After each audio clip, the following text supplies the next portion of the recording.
about what's going on about the world of sports. You know, one thing I just thought about that I wanted to mention today. Did you see that Rory McIlroy, who played last week with, I think he played in L.A. It wasn't San Diego. I think McIlroy played last week. Said that they were talking about the Tiger following and how he's mobbed. He's got the huge gallery and everything else. And McIlroy said that in his eyes, it cost Tiger a half a shot around. So, in other words, Tiger, when he plays a tournament, in McIlroy's eye, it costs him 2 shots around with all the racket that surrounds him. Tiger said, you know what? They asked him about it, and he kind of agreed, and, I've come to get used to it, blah, blah, blah. McIlroy said I needed some Advil after I played with him the 2 days last week. Tiger putting for par on 18. He finishes at +1 after 2 rounds at the Honda. He's made the cut. He hit the ball in the water on 15. It cost him a couple strokes. He double bogeyed. But they went on. And McIlroy and Tiger basically said, you know what, playing the way he plays with the folks who follow him, it's very, very difficult to concentrate.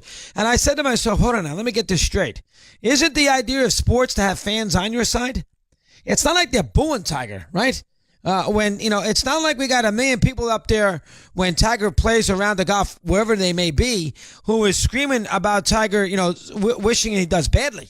People who go follow Tiger on a golf course, 9 times out of 10, I would think, 99, I certainly know if I would spend my time following Tiger at a round at the Honda or L.A. or San Diego or the Major, I'm not rooting for them to do lousy. You follow the guys you want to do well.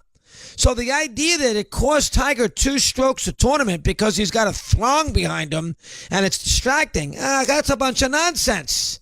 I didn't bother Arnold Palmer. I understand that Arnie's Army a little different. Tiger's had issues. I get it, but it's again, how could it be bad? There's a lot of fans want to watch you play. Isn't that the idea? I was shocked. Well, you want to play in silence? You want to go out there and play with nobody out there, around the grounds? That's the idea? It just surprised me. I would think it would help Tiger.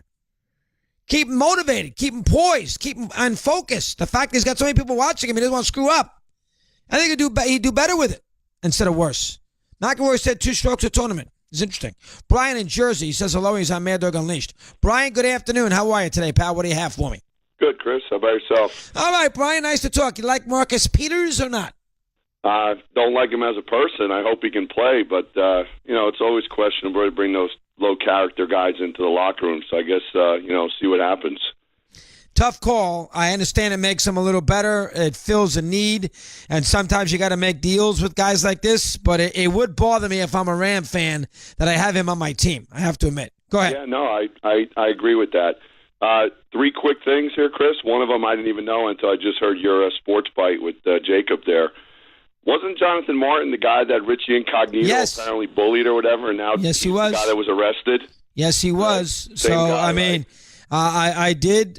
So Incognito, who also got in trouble in a Jacksonville game with Buffalo, I guess he said some things that maybe, well, I don't know if he said it, but he was accused of saying it. He basically, they seem, his teammates backed him up and say he didn't. But, he's always in a little trouble, Incognito. But you're right. That doesn't look good for Jonathan Martin. That's an excellent point. Go ahead. Right. Second thing was just real quick. On the other day, I heard I think you were talking to Colin about it with Lundqvist. Chris, the obvious fit for Lundqvist would be Winnipeg. The Jets are almost at the top of the conference. They have Connor Hellebuck and Steve Mason as their goalies. They're a goalie away from being a legitimate Cup contender this year. I can't see Lundqvist agreeing to go to Winnipeg. Can you? No, but you know what? You made a great point, because as you're going through that, and then you made the point that he's a New York guy with the suits and the way he dresses and everything. So you're right. I couldn't see him, but from a hockey fit, you talk about the team that's a goalie away from possibly contending. It's definitely Winnipeg with their goaltending. And then the last thing, Chris, you know what? I'll just throw this out there. With the hubbub with the Yankees and everything this year, Chris, why is it such a guarantee that Judge is going to hit 50 home runs again and not revert back to the guy who was striking out every other at-bat his rookie year? Good point. He really did nothing the second half of last year. In the playoffs, he was really a non-factor. So why are we just assuming that the guy's going to hit 50 home runs and be the guy that was at the beginning of the season? That's a it's a very fair. Well, they're going to assume he's going to get better. Good call. They're assuming that Stanton will take a little pressure off him, and we're assuming that they got to pitch to somebody in that lineup. But yeah, I agree with that. Judge is. He won a home run derby, and he's got a tremendous power. He hit 50-something homers. He did not do much in the second half of the year. Not a major factor in the postseason. Had a couple of big hits in some spots, but he wasn't a huge factor. I can look up the numbers. I agree with that. And I also think there's no guarantee that the Yankees are going to be such a great team either. Stanton's never won a thing in his life. Judge could bounce, could come down to earth a little bit. Who knows on Boone? Everybody seems to think Boone's going to be great. Let's wait and see. I think you say a lot of things there that make some sense. Raphael, Yonkers, New York. Raphael, good afternoon. How are you today? Doug, how's it going? Two quick things. One on baseball. Will you be having your baseball preview show on Mad Dog Unleashed, or is it going to be on the baseball show on Major League Network? Because I remember a few years back, I don't know if you did it last year, the baseball roundtable discussion previewing the season. I thought that was such a good segment. Are you going to? I will. We will do baseball on both. Obviously, in the MLB Network, we can do nothing but baseball. So we will do plenty of baseball. We may not do it into that week. The season starts on a Thursday, so you're talking Monday, Tuesday, Wednesday. But we will do plenty of we will do plenty of baseball those 5 or 6 days. I promise. Go ahead. And one quick thing, also before I get to my second point, what your last caller said, what I'm more curious about the Yankees was last year Manfred came out and called Aaron Judge the face of baseball. Well, now you have Stanton there, who hit as many home runs and it was as big a star as he is. I mean, mind you, he was playing for Miami. I'm curious to see, if they're still going to consider Judge the face of baseball when you have Stanton there, if Stanton is healthy. And one last thing for you, Dog. I had to call you in because I felt that the episode was on demand. I tend to listen to your show sometimes on demand. When I call in, it's because I'm out of work. But I got to listen to that show on Friday. And I got to say, that was like easily one of the top shows that I think I've ever heard.